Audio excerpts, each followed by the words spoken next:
They've been worn by school kids and skinheads, painters and punks, engineers and goths. They're Doc Martens, a global success story, thanks to the company's careful attention to market needs and cultural differences around the world.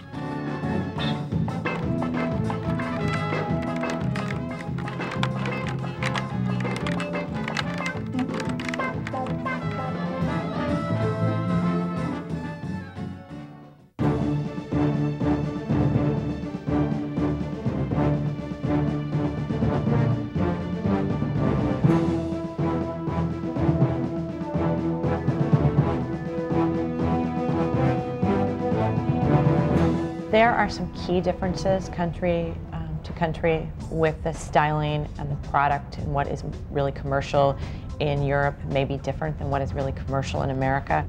But things are also becoming more and more similar. With the internet, people are getting the same information at the same time. It's because of that, some of the styles that are popular in Europe are becoming picked up in the US much more rapidly than they used to.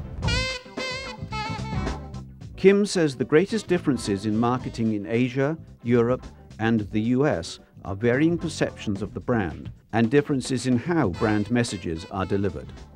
We're able to do global advertising campaigns with very similar messages, but the way in which we deliver that in various markets may be quite different. And I think a great example of that would be internet penetration. We're doing a series of movies right now. There are small films that we did with a documentary filmmaker. And rather than casting models, we chose 6 individuals who display just a real passion for what they do in life and in work. I couldn't ever work in an office, ever. I'm like the black sheep of the family, just because my parents don't feel keen on the path I've chosen. They show the spirit of, doing things their own way and choosing to live life on their own terms. And they're very emblematic of what the brand stands for in the US and in Europe and in Asia. The greatest delivery system is the internet. Doc Martens' global success also results from a strategy that relies on thoroughly understanding their consumers and on the expertise of local professionals.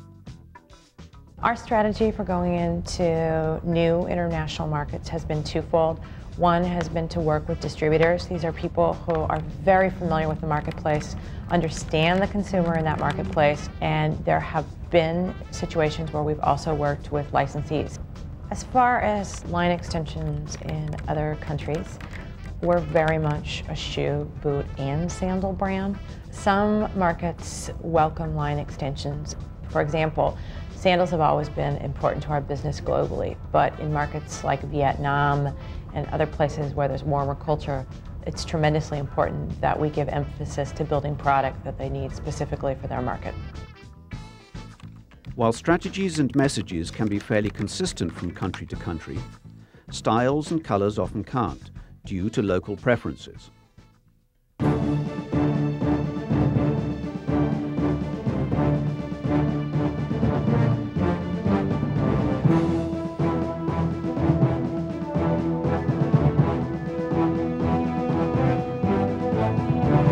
The Japan market is quite fast in terms of the color trends that they go for. They like a little bit funkier styles, and their funky take on things is never the same as Europe. Europe might go a little bit more lower profile, and then you throw in the US, of course, it's just a little bit more conservative than either market.